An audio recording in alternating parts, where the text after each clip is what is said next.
마가복음 14장 10절부터 26절까지 말씀 우리 함께 봉독하도록 하겠습니다.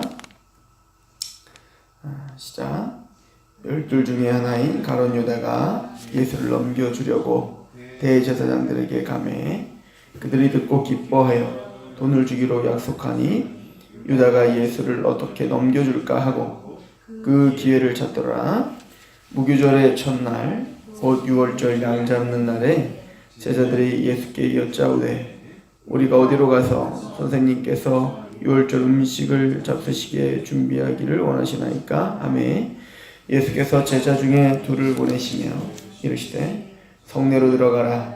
그리하면 물 한 동이를 가지고 가는 사람을 만나리니 그를 따라가서 어디든지 그가 들어가는 그 집 주인에게 이르되 선생의 말씀이 내가 내 제자들과 함께 유월절 음식을 먹을 나의 객실이 어디 있느냐 하시더라 하라. 그리하면 자리를 펴고 준비한 큰 다락방을 보이리니 거기서 우리를 위하여 준비하라 하시니 제자들이 나가 성내로 들어가서 예수께서 하시던 말씀대로 만나 유월절 음식을 준비하니라. 저물매 그 12를 데리시고 가서 다 앉아 먹을 때에 예수께서 이르시되 내가 진실로 너희에게 이르노니 너희 중에 한 사람 곧 나와 함께 먹는 자가 나를 팔리라 하신대 그들이 근심하며 하나씩 난 아니지요 하고 말하기 시작하니 그들에게 이르시되 12 중에 하나 곧 나와 함께 그릇에 손을 넣는 자니라. 인자는 자기에게 대하여 기록된 대로 가거니와 인자를 파는 그 사람에게는 화가 있으리로다. 그 사람은 차라리 나지 아니하였더라면 자기에게 좋을 뻔하였느니라 하시니라. 그들이 먹을 때에 예수께서 떡을 가지사 축사하시고 떼어 제자들에게 주시며 이르시되 받으라 이것은 내 몸이니라 하시고 또 잔을 가지사 감사기도 하시고 그들에게 주시니 다 이를 마시매 이르시되 이것은 많은 사람을 위하여 흘리는 나의 피 곧 언약의 피니라. 진실로 너희에게 이르노니 내가 포도나무에서 난 것을 하나님 나라에서 새 것으로 마시는 날까지 다시 마시지 아니하리라 하시니라. 이에 그들이 찬미하고 감난산으로 가니라. 아멘. 오늘 말씀은 예수님의 마지막 만찬의 말씀입니다. 그리고 오늘 말씀은 두 부분을 강조하고 있어요. 첫 번째는 가룟 유다가 배신할 것에 대한 이야기와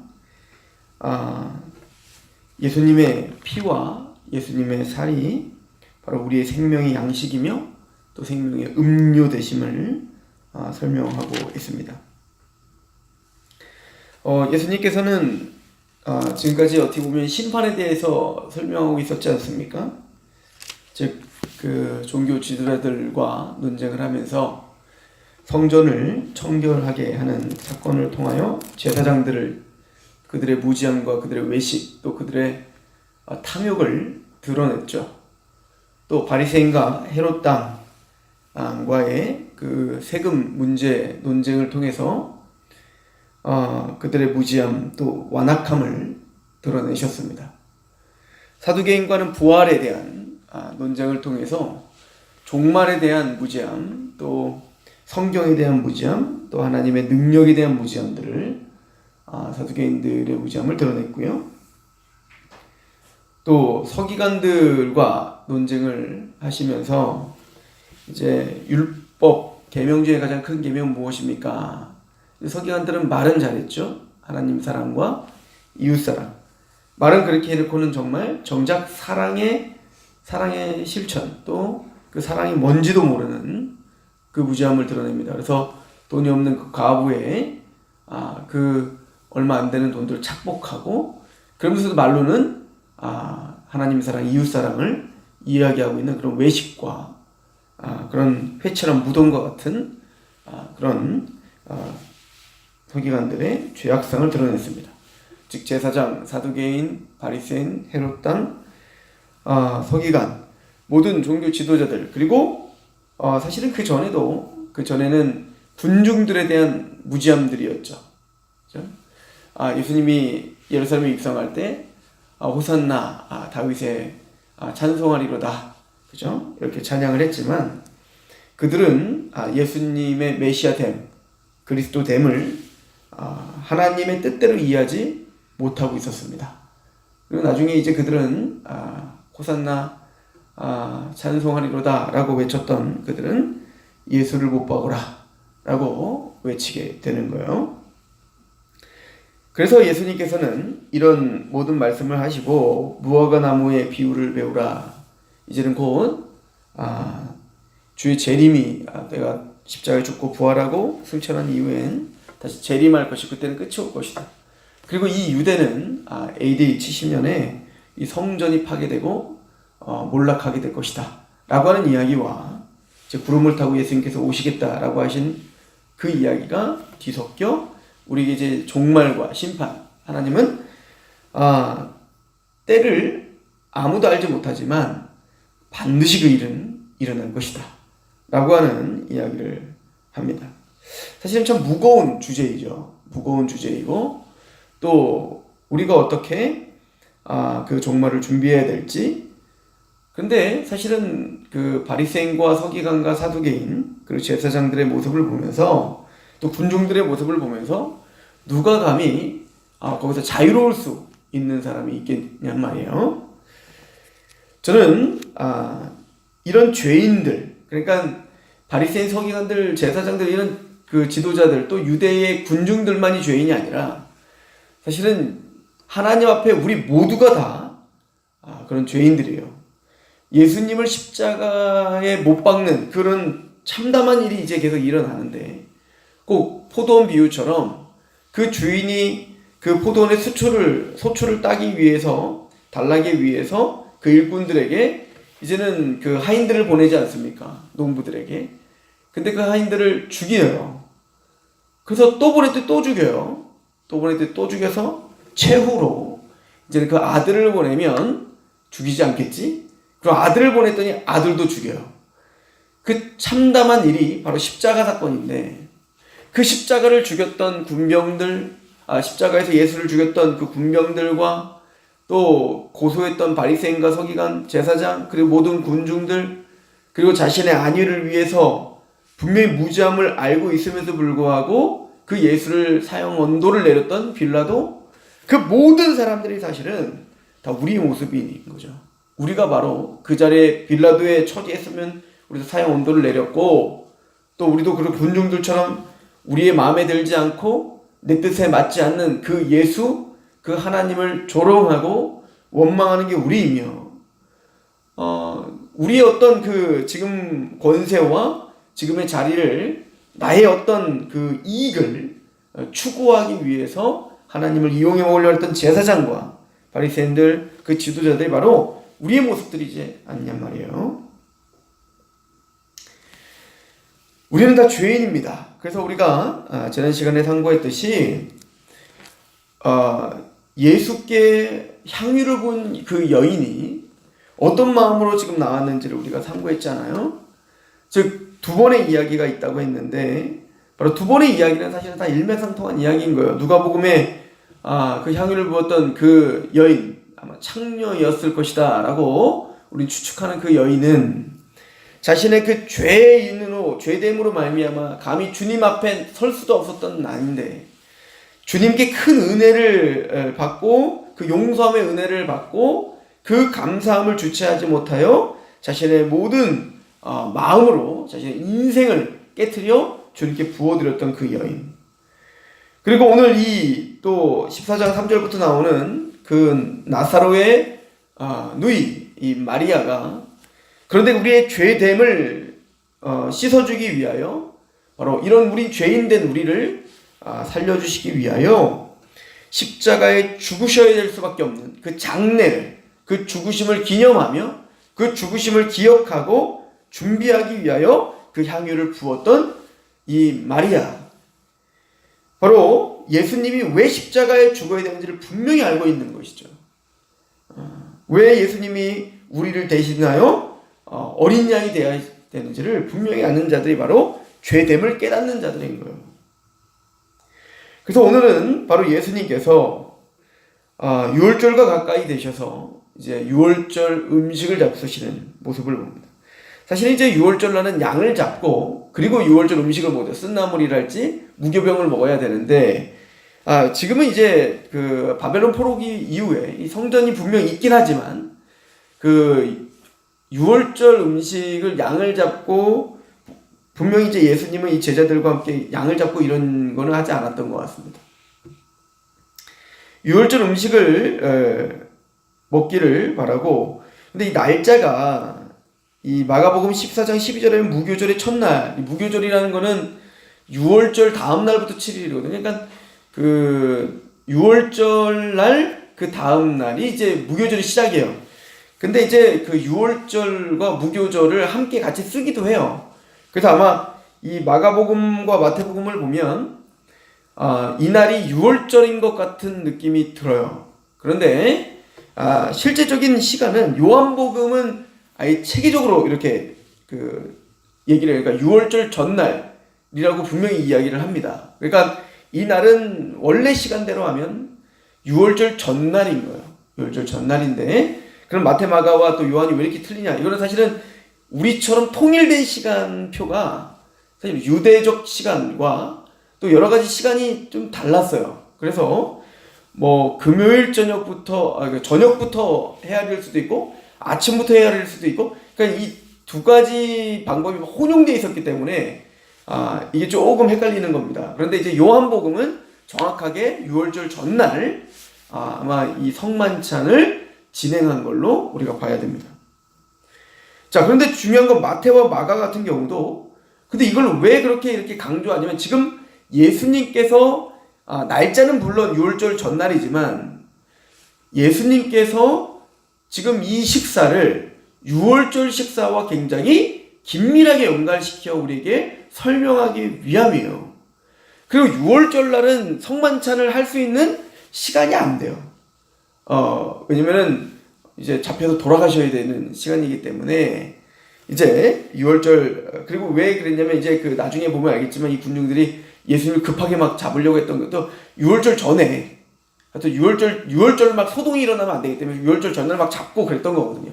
그러니까 예수님 그걸 아셨기 때문에 유월절 그 당일에는 그 식사를, 유월절 식사를 할 수 없다는 걸 알기 때문에 제자를 불러서 미리 유월절 식사를 하면서 지금 이 유월절의 진짜 의미가 무엇인지를 설명해 주고자 하는 의도가 있었던 것 같습니다.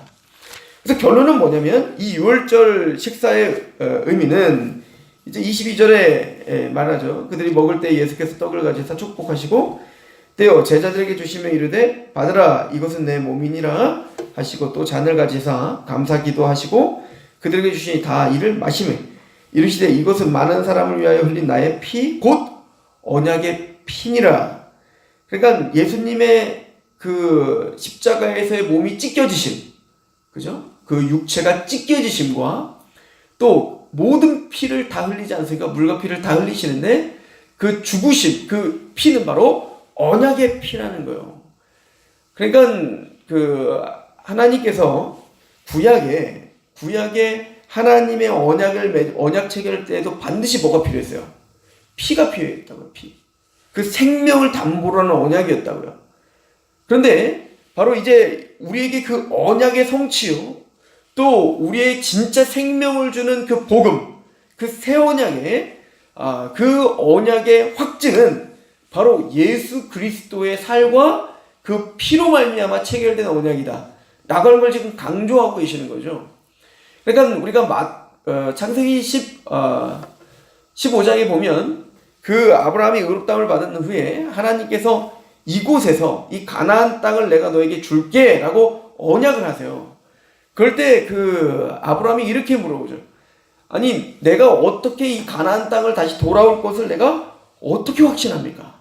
내가 어떻게 그걸 믿을 수 있습니까? 라고 했더니 하나님이 하셨던 행위가 무엇입니까? 너는 짐승을 바늘 쪼개서 쭉 깔아놓고, 그리고 하나님은 아브라함을 재워놓는단 말이에요.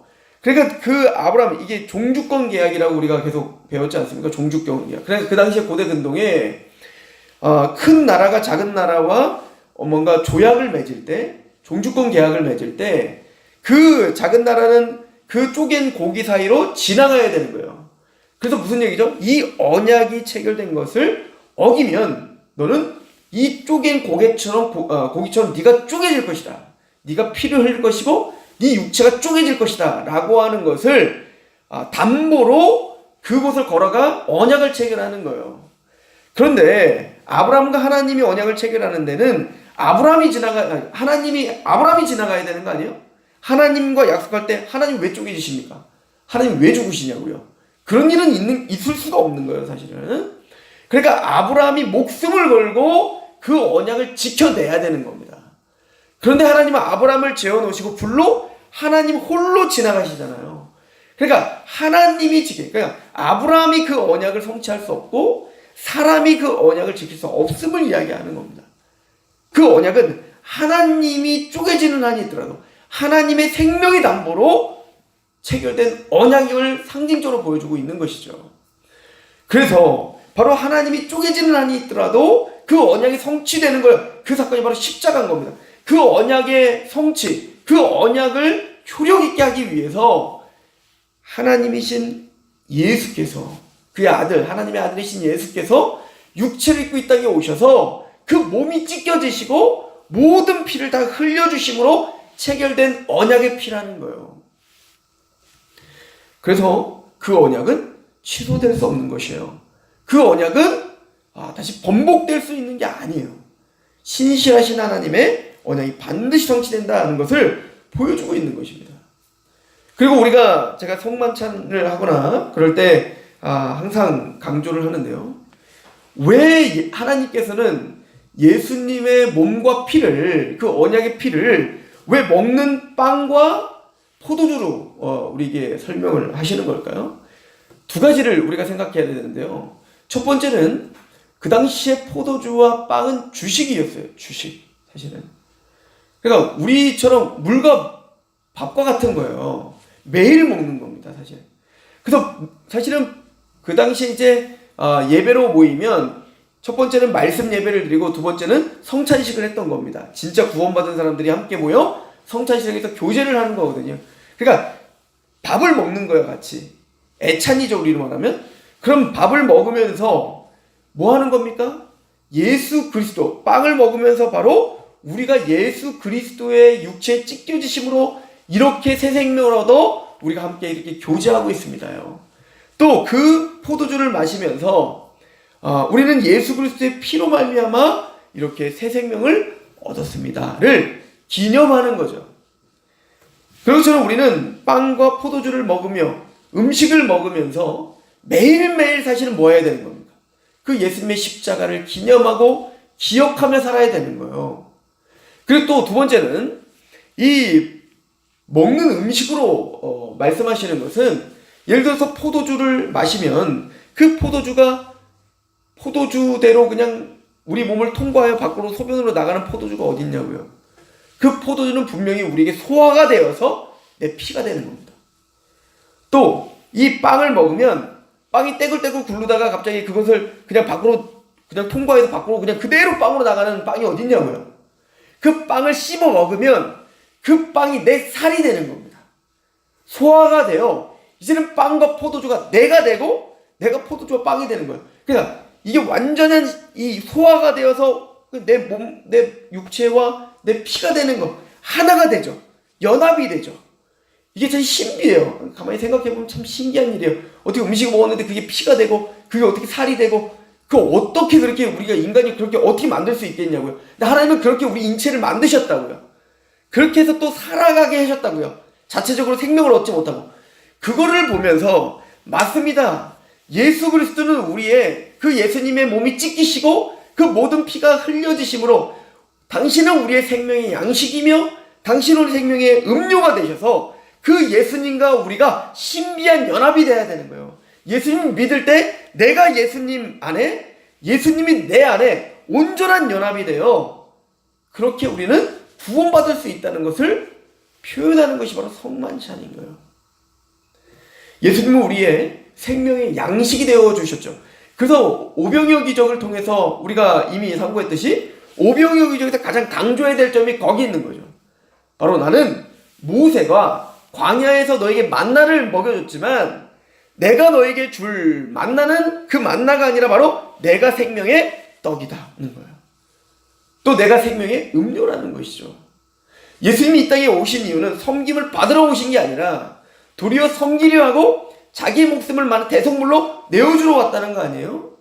하나님의 밀이 땅에 떨어져 썩어져야 많은 열매를 맺는 것처럼 예수님이 그렇게 우리의 양식이 되어주시기 위하여 생명의 음료가 되시기 위하여 십자가에 죽으셔야 돼, 갈기를 찢기셔야 되는 겁니다. 그렇게 체결된 언약이 복음인 거예요. 그래서 예수님이 어디서 태어나시는 겁니까? 바로 베들레헴에서 태어나시는 거예요. 베들레헴은 뭐죠?